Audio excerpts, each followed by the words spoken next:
What is it that drives a person to to hammer their body to the extent? Or what is it? What is it that kind of gets you in the very first beginning? You know, before you even started all your stuff. Yeah. What was the thing that kind of drove you to endurance type events? I suppose it's the challenge and fulfillment. I mean, there always is something that's happened. You know, you follow from another person possibly, or you see something online, and you know it just kind of ignites a fire, or again that sense of achievement that you will get from doing an event. Well, I've always been into sport my whole life. So you were sporty at school? Yeah, absolutely. Yeah, probably drove my parents crazy by the amount of different sports or things that they used to take me to. But normally started with more team sports, and then that kind of dialed off when I went to uni and needed to focus a bit more on my degree.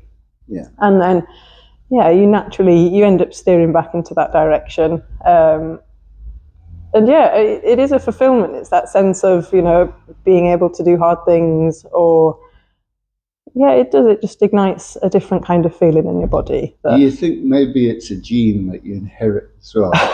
I'm going to say no, because I think I'm a bit of the anomaly in the family. You know, they all like to keep themselves fit, but they do also think I'm a little bit stupid. So. Yeah, crazy. Me too. Yeah, for sure. So, to the training. Yeah. Where does it stop? I mean, like, at some stage you made a decision, I'm going to do a triathlon. Yeah. When was that? How did that come about? It came about when Nathan started his Ironman training. And I was there and I was watching everyone. And there's so many different types of people you see doing the races. You know, you think that you have to be a really athletic person to be involved, and you really don't. Once you go and see the triathlon, you see that, you know, all sorts of walks of life are doing it. Yeah. And that is like really inspiring. And you kind of look at people and think, you know, if they're doing it, if this person wants to try and challenge themselves, why can't I? So I did, and I stirred on it for a little while, and then I thought, I need a big challenge. So let's do it. So you need it. I need it. Yeah, I suppose it did feel a bit like that. I need to push myself. I want to give myself, something that feels almost impossible in the way that you dedicate yourself to it, to do it properly, because you know that you're either going to finish or you're not. So you need to do it. Yeah. And I suppose my stupidity comes from my first triathlon was an Ironman. So wow.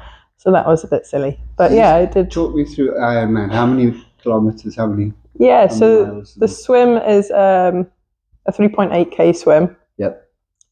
Then you will bike for 180k. Wow. And then you run a marathon, so 42.2 k's. Whoa. Yeah.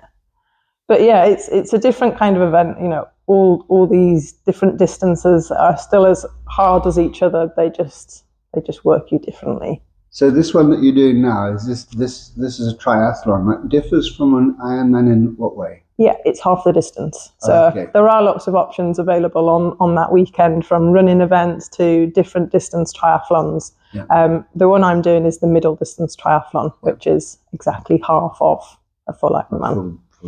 Yeah. So you've gone down the road. Yeah. And you've decided you're going to do it. Now, you're pretty fortunate in that your partner is a trainer, but absolutely.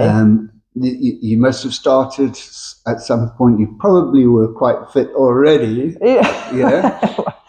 Well, go on. So what was your training routine? How did you the first morning that you sort of went out and said, right, now I'm training for the triathlon? What sort of distance do you do, and how do you build it up? And it was, for me, I'd come from a running background, but not necessarily, or a gym background, but I wasn't necessarily a super fast runner. I would probably say, like, you know, an average runner. If you trained well, someone would get a similar time. So when I got into triathlon, you know, I wasn't a cyclist, definitely wasn't a swimmer, other than swimming breaststroke with my head out of the water.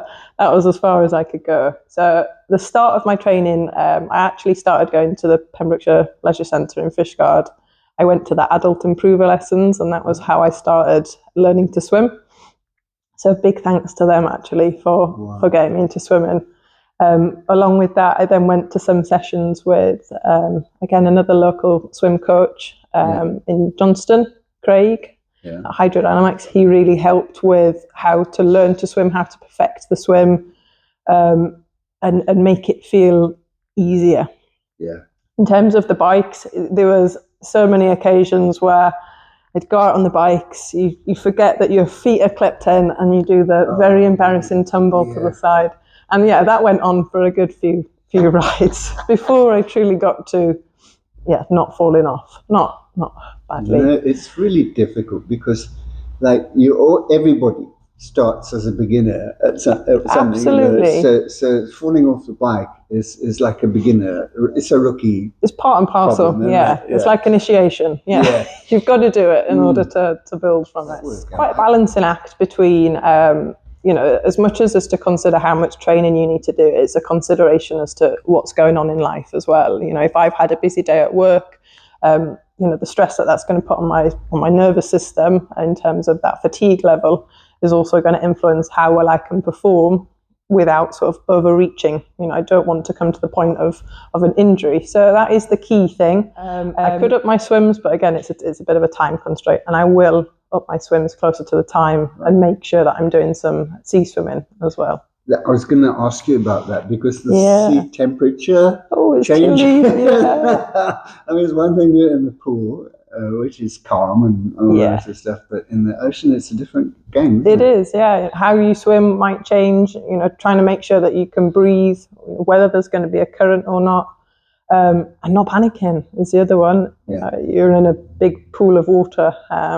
And it's like a washing machine. Yeah, it really can be. Yeah. So how many days have we got left until the big day, till the race? It's just under 50, I want to say. Okay, not long.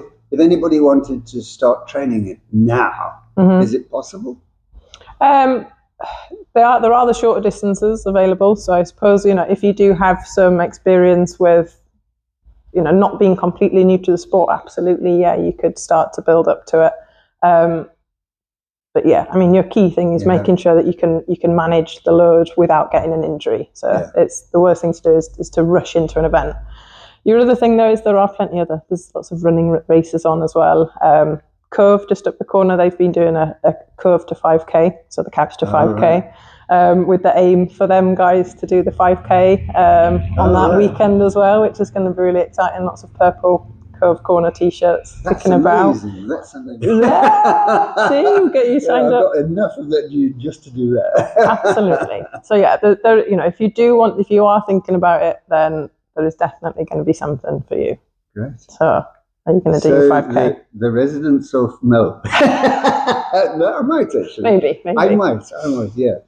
So the residents of Fishguard can look forward to watching you and all the other guys do their thing on the 6th of June. Absolutely. Yeah, it'll be a great day. I want to say that there's events going on both on the Saturday and the Sunday, different events, different days. So it'll be a great weekend. I'm sure there'll be lots going on.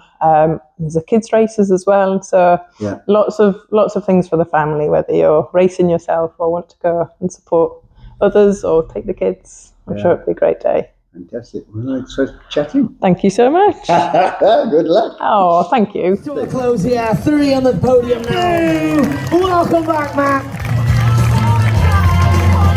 O'Shea from Port Talbot Harriers. We got you.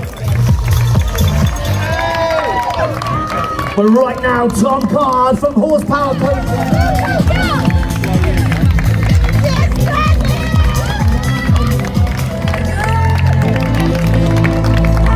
Adam Floyd, welcome back, Sam.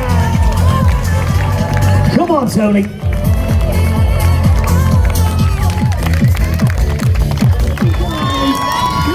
champion is going to be Maris Jones. She put up a fight today. She's got a podium. Second lady home today.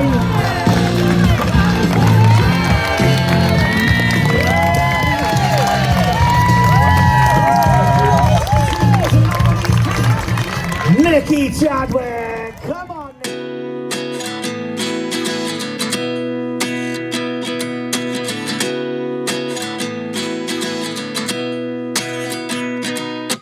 At 29 and I find myself wondering what did happen to the last